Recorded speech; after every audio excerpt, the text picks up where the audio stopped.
Hello friends, welcome to the new episode of my channel. আমি অরিত্র। এখন এই ভিডিওর মধ্যে আমরা কিছু লেটেস্ট আপডেটস নিয়ে কথা বলবো। ভিডিও সব থেকে প্রথম আপডেটটা হচ্ছে আরাসান ছবিকে কেন্দ্র করে ভেট্রিমানের আপকামিং ছবি এসটিআর এর সাথে তিনি বানাচ্ছেন এবং এই ছবির সেকেন্ড স্কেডিউল শেষ হয়েছে।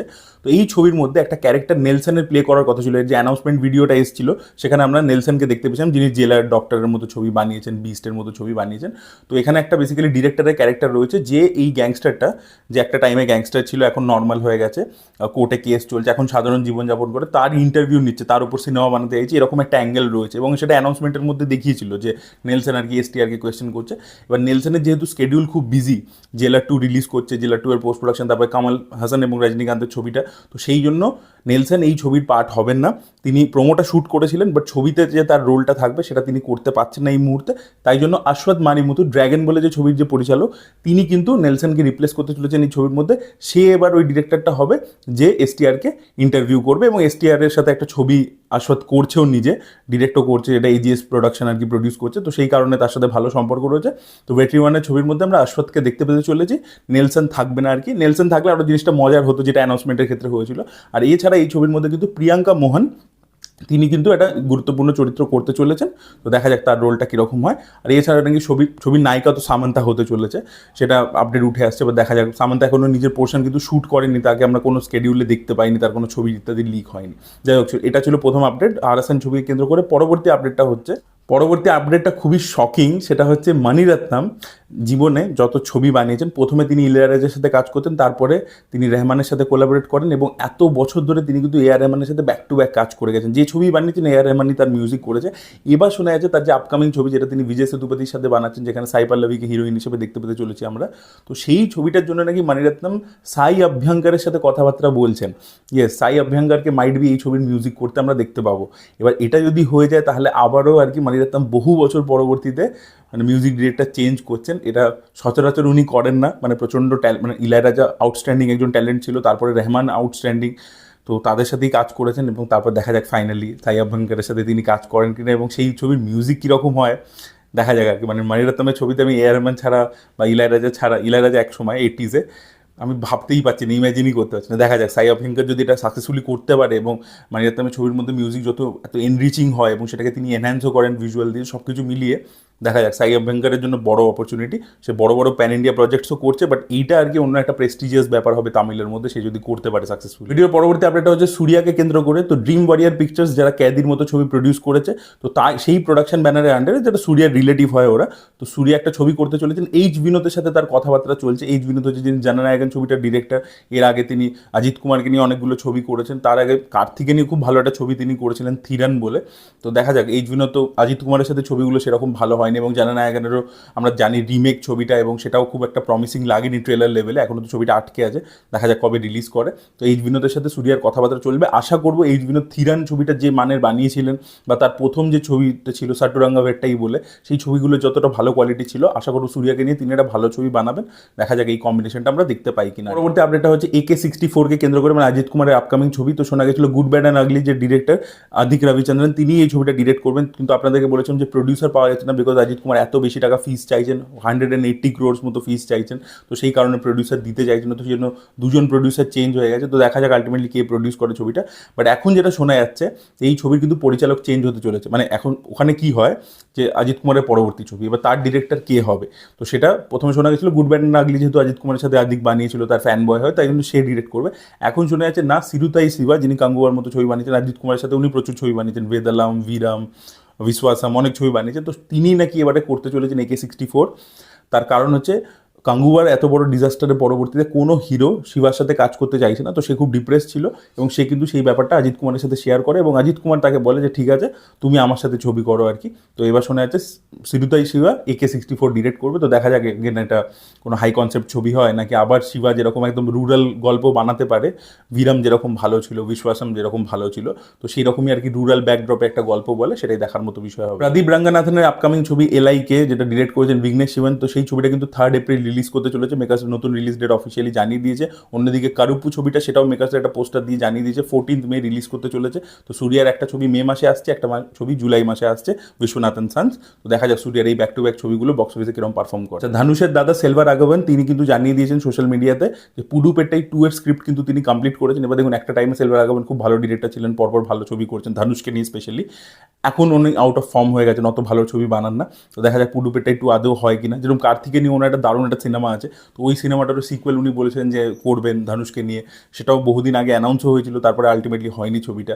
তো এটাও দেখা যাক আলটিমেটলি পুডুপেট্টাই 2 হয় কিনা, এবং হলে সেটা পুডুপেট্টাই স্ট্যান্ডার্ডসটাকে ম্যাচ করতে পারে কিনা। বিকজ পুডুপেট্টাই কিন্তু খুব ভালো সিনেমা ছিল, এবং ওটা বিজয় সেতুপতিরও ডেবিউ ছিল, ছোটো একটা রোল করেছিল ব্যাকগ্রাউন্ড আর্টিস্টে, but that was his debut. Video পরবর্তী আপডেট হচ্ছে রামচরণের পেদ্দি ছবিকে কেন্দ্র করে। তো এই ছবিটা ডিলে হতে পারে, এই ছবিটা রিলিজ ডেট হচ্ছে 30শে এপ্রিলে, বাট ছবিটা নাকি ডিলে হতে পারে বিকজ ছবিটা এখনও 10 দিনের মানে শুটিং বাকি রয়েছে, এবং সেটা করে পোস্ট প্রোডাকশন কমপ্লিট করে 30শে এপ্রিলের মধ্যে তারা রিলিজ করতে আদৌ পারে কিনা সেটাই দেখার মতো বিষয় হবে। শোনা যাচ্ছে নাকি পোস্টপন্ড হতে পারে পেদ্দি। স্পাইডারম্যান ব্র্যান্ড নিউ ডে এই ছবিটা কিন্তু এই ছবিটাকে নিয়ে মারাত্মক ক্রেজ রয়েছে, এবং এই ট্রেলার ড্রপ করার পরবর্তীতে 12 ঘন্টার মধ্যে সোশ্যাল মিডিয়া প্ল্যাটফর্মসে 500 মিলিয়ন ভিউজ পেয়েছে, 500 million views, which is huge. তো মারাত্মক আর কি ক্রেজ ছবিটার জন্য দেখা যাচ্ছে। ছবিটা যখন হলে আসবে, এখনও অবধি এই জন্য বলে স্পাইডারম্যান হচ্ছে সব থেকে পপুলার সুপার হিরো, সেটা আমরা বুঝতে পারলাম এই ট্রেলারটা দেখে, এবং ট্রেলারটা দারুণ হয়েছে, আমি রিভিউও করেছি, আপনারা চেক আউট করে দেখতে পারেন। এবং এই ছবিটা যেদিনকে হলে নামবে সেদিনকে ফাটিয়ে দেবে আর কি, হলে আগুন লাগিয়ে দেবে, এবং ইন্ডিয়ার ক্ষেত্রেও সেটা হতে চলেছে। ইন্ডিয়াতেও মারাত্মক ডিমান্ড আছে স্পাইডারম্যানে। তো আপনাদের কিরম লেগেছে ব্র্যান্ড নিউ ডে ট্রেলার অবশ্যই সেটা কমেন্ট সেকশনে লিখে জানান। এবার আমরা কিছু গান নিয়ে কথা বলবো। সব থেকে প্রথমে হচ্ছে ধুরন্ধর 2 যদি আপনি হলে দেখতে গেছেন তাহলে আপনারা জানেন যে ককটেল 2 এর একটা গান সেখানে চালানো হচ্ছে, টিজার নয়, একটা গান তারা রিলিজ করেছে জব তালাক বলে। তো সেইটার মধ্যে আমরা কৃতি সেনন, রশ্মিকা এবং শাহিদ কাপুরকে দেখতে পাচ্ছি। তো একটা সমুদ্রের ধারে আর কি বিদেশিরা নাচছে, তাদের মাঝখানে এরা 3জন নাচছে। এবং ককটেল 1-এর মধ্যেও যেরকম আমরা দেখতে পেয়েছিলাম দীপিকা পাডুকোন, ডায়না পেন্টি এবং সাইফ আলি খান 3জন মিলে মজা করছে, পার্টি করছে, সেরকমই একটা ভাইব এটার মধ্যে। গানটা বেশ ভালো, গানটার মধ্যে মানে লিরিক্স বলুন বা যেভাবে ভাইবটা যে অনুযায়ী একটা খুব কুল একটা ভাইব, অ্যাস্থেটিক্স, সেভাবে গানটা কিন্তু বেশ ভালো, মানে মজার ফান সং আর কি, নাচার মতো সেরকম একটা গান। এবং এতে 3জনের কেমিস্ট্রিও ভালো লাগছে, এরা 3জন যে নাচছে, এনজয় করছে, যেটা বললাম আর কি ককটেল 1-এর যে ভাইবটা ছিল সেটা কন্টিনিউ হচ্ছে কোথাও গিয়ে। শাহিদ কাপুরকে অ্যাজ ইউজুয়াল খুব ভালো লাগছে, সে ডান্স করছে, তার কিছু কিছু স্টেপস আছে সেগুলো খুব ভালো। কৃতি সেননকে খুব ভালো লাগছে, রশ্মিকাকেও দেখতে খুব ভালো লাগছে। তো এই গানটা ইটসেলফ যদি বলেন ভালোই লাগছে আর কি। কিন্তু ভিজুয়ালসগুলো না, মানে এরকম ভিজুয়ালস আমরা বলিউডের প্রচুর ছবিতে দেখেছি, মানে এরকম নয় যে ভিজুয়ালসগুলো খুব নতুন বা গানটার মানে একদমই কিছু ইউনিক কিছু হয়ে আছে, মানে সেম জিনিসই, ওল্ড ওয়াইন না নিউ বটল এরকম ব্যাপারটা। তো সেটাই আর কি, ভালোই লেগেছে। এবার দেখা যাক ককটেল 2 ওয়ার্ক করে কিনা। ককটেল 1-এ যেরকম কি উপরে ওই গ্ল্যামার ব্যাপারটা ছিল, কিন্তু ওই যে ভেরোনিকার চরিত্রটা সেটা কিন্তু ইমতিয়াজ আলী খুব ভালো করে লিখেছিল। ওই ছবিটার রাইটার কিন্তু ইমতিয়াজ আলী, এবং তার যে লোনলিনেস ইত্যাদি, একটা স্যাড সং ছিল আলবিদা বলে, তো সেই সব মিলিয়ে না ওই ছবিটা কিন্তু একটা স্ট্রং কোর ইমোশনও আছে। এবার খালি যে এখন আমরা শুনতে পাচ্ছি ককটেল 2-তে লেসবিয়ান অ্যাঙ্গেল থাকবে এই যে, তো খালি গ্ল্যামার আর সেক্স দেখালে কিন্তু হবে না ব্যাপারটা, সেটা আজকের দিনে ওয়ার্ক করে না ওটিটিতে। শাহিদ কাপুরের মার্কেট খুবই খারাপ। আর অন্যদিকে রশ্মিকাকে দেখতে তো ভালো লাগছে, কিন্তু রশ্মিকা যখন দাঁত চেপে চেপে হিন্দি বলবে, তোমরা তো মুঝে ক্যা কিয়া হ্যায়, যেরকম থামাতে করেছে বা যেরকম অ্যানিমালে করেছিল, তেরা পাপা কো মর জানা চাইয়ে থা, ওরকম করলে তখনই আর কি জিনিসটা চটকে যাবে, কারণ এটা ইমোশনের ব্যাপারটা আর কি। আপনাকে খালি গুড লুকিং দেখতে হলেই তো হলো না। তো দেখা যাক আর কি কীরকম হয় ককটেল 2। গানটা এখন অবধি ভালোই লাগে। শিবাজি বলে একটা ছবি আছে, এটা রিতেশ দেশমুখ ডিরেক্টও করেছেন, তিনি সেখানে ছত্রপতি শিবাজি মহারাজের রোল করছেন, জেনেলিয়া তার ওয়াইফের চরিত্র করছে, মানে যেরকম আজ দেখবেন তানাজিতে করেছে, যে নিজে তানাজি প্লে করছে, ওয়াইফের রোলটা কাজলকে দিয়েছিল, সেম জিনিস এখানে করা হচ্ছে। তবে একটা জিনিস দেখলাম, মারাঠি ছবি, বাট তার মধ্যে অ্যাকশন ইত্যাদি কিন্তু বেশ ভালো রয়েছে। জিও স্টুডিওস খরচা করে বানিয়েছে ছবিটার মধ্যে অ্যাকশন সিকোয়েন্সেসগুলো কিন্তু বেশ লার্জার দ্যান লাইফ, সেটা বেশ ভালো লেগেছে এই ট্রেলারটার মধ্যে। ট্রেলারটা বেশ বড় করা হয়েছে, এবং অভিষেক বচ্চনকে আমরা সাম্বাজির চরিত্রে দেখতে পাবো, তারপরে সঞ্জয় দত্তকে আমরা ভিলেনের চরিত্রে দেখতে পাবো। সঞ্জয় দত্তকে বহুবার ভিলেনের চরিত্রে দেখে দেখে ওটা খুব টিপিক্যাল লাগছে, বাট অভিষেক বচ্চনকে বেশ ভালো লেগেছে। তারপরে আমরা মহেশ মাঞ্জারেকরকে দেখতে পাচ্ছি, এরকম প্লাস মারাঠি আরও অ্যাক্টার্সরা রয়েছে, এবং রিতেশ দেশমুখের পারফরমেন্স কিন্তু মানে ছত্রপতি শিবাজি মহারাজ হিসেবে কিন্তু ভালো লাগছে, তার মানে পারফরমেন্সটা বেশ ভালো ছিল। তো দেখা যাক এই ছবিটা কীরকম হয়। মানে মহারাষ্ট্রের বক্স অফিসে তো ডেফিনেটলি রিতেশ দেশমুখ মারাঠি ইন্ডাস্ট্রিতে কিন্তু বড় নাম, সেখানে সে বড়সড় হিট দেবে। কিন্তু দেখা যাক এই ছবিটা, আমার মনে হয় হিন্দিতে, কারণ টিজারটা হিন্দিতেই দেখা ছিল, ওটা হিন্দিতেও রিলিজ করার এদের প্ল্যান আছে। তো হিন্দিতে এসে আর কি কতটা কী সুবিধা করতে পারে সেটাই দেখার মতো বিষয় হবে। সালমান খানের আপকামিং ছবি ব্যাটেল অফ গালওয়ান, যেটার এখন নাম হয়ে গেছে মাতৃভূমি বলে, তো তার একটা গান রিলিজ করেছে চাঁদ দেখলে না বলে, যেখানে চিত্রাঙ্গদা সিং এবং আমরা সালমান খানকে দেখতে পাচ্ছি। তো এই সংটার রিয়াকশন দেবো। তখন গানটার যে পুরো ভিজুয়াল অ্যাস্থেটিক্সটা, প্রেম রতন ধন পাওয়াতে এরকম একটা গান ছিল সোনম কাপুর আর সালমানের মধ্যে, তো সেই টাইপের আর কি জিনিস। এবার ভাবুন, প্রেম রতন ধন পাওয়া নিজে 2015 সিনেমা, তো এবং সেটাও ডেটেড ছিল, তখন দাঁড়িয়েও ডেটেড ছিল। তো সেরকম একটা গানের অ্যাস্থেটিক্সকে এখানে ইউজ করা হয়েছে। হিমেশ রেশমিয়া মিউজিক দিয়েছেন, গানটা ডিসেন্ট, গানটা কিন্তু খারাপ নয়, মেলোডি ইত্যাদি ভালো, কিন্তু খুব ডেটেড লাগছে, মানে খুব পুরনো লাগছে প্রথম কথা, এক্সাইটিং নয়। এবং সবথেকে বাজে জিনিস হচ্ছে যে এমনি সেট ইত্যাদি ভালো বানিয়েছে, এই রকম গানে যেরকম দরকার সেই অনুযায়ী ভালোই বানিয়েছে, সেগুলো ভালো লাগছে ভিজুয়ালসগুলো। তো প্রবলেম হচ্ছে কি, দুটো জিনিসের প্রবলেম হচ্ছে। এক হচ্ছে চিত্রাঙ্গদা সিং এবং সালমান খানের মধ্যে কোনো কেমিস্ট্রি জিরো, মানে একদম বাজে লাগছে দুজনকে, মানে কোনো কেমিস্ট্রি কোনো কিছু নেই একদম, ঠিক আছে।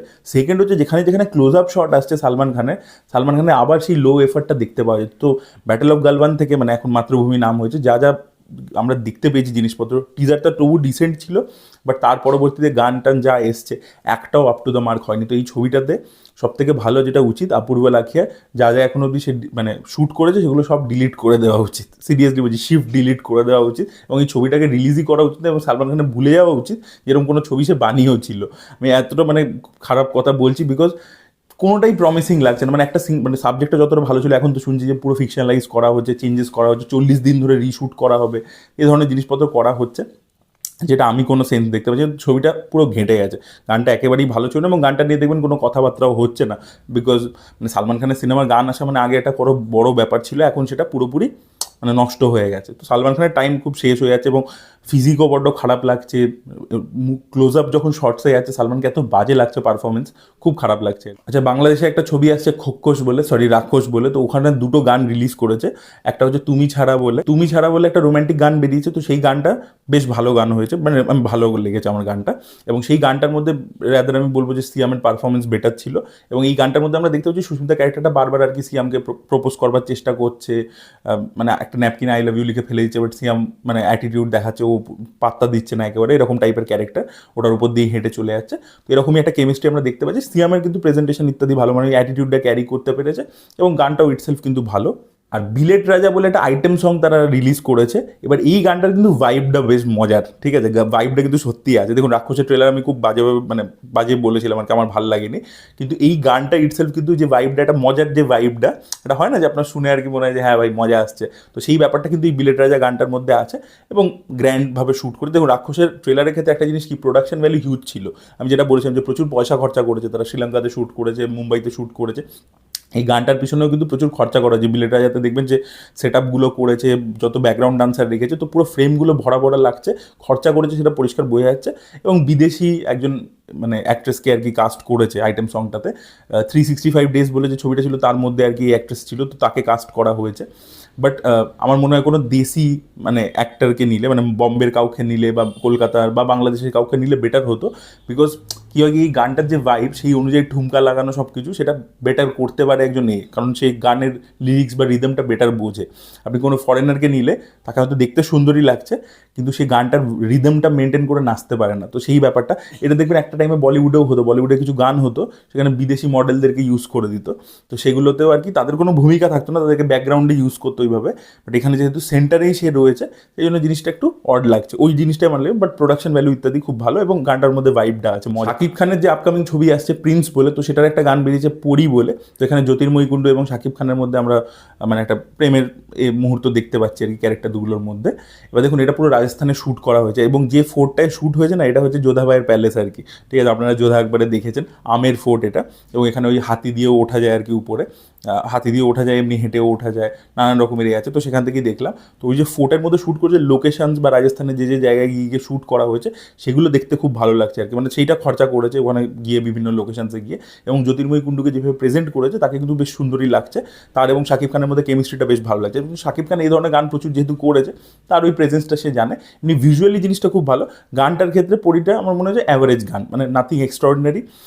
এর আগেও মানে শাকিবের ছবির অন্য যে রিসেন্টলি যে ছবিগুলো এসেছে তার মধ্যে তুফানের গান যেরকম লেভেলে ছিল বা বরবাদের গানও বেশ ভালো ছিল, সেই অনুযায়ী আমি বলবো এই গানটা এক্সট্রাঅর্ডিনারি কিছু হয়নি, ঠিকঠাক গান হয়েছে আর কি, তো এই ছিল। বাট ভিজুয়ালসগুলো খুব ভালো হয়েছে, আগেন খরচা করে করা হয়েছে, রাজস্থানে গিয়ে পুরো শ্যুট করা হয়েছে, এবং জ্যোতির্ময়ী কুণ্ডুকে খুব সুন্দর করে প্রেজেন্ট করা হয়েছে, সব কিছু মিলে এই ছিল গানের রিয়াকশন, পরি বলে গানটার রিয়াকশন। সো এই ছিল আপডেটস এবং সং নিয়ে কথা, আপনাদের কি ওপিনিয়ন অবশ্যই কমেন্টে লিখে জানাবেন। এই ভিডিওটা ভালো লেগে থাকলে লাইক করুন, শেয়ার করুন, চ্যানেলকে সাবস্ক্রাইব করতে ভুলবেন না। Bye bye.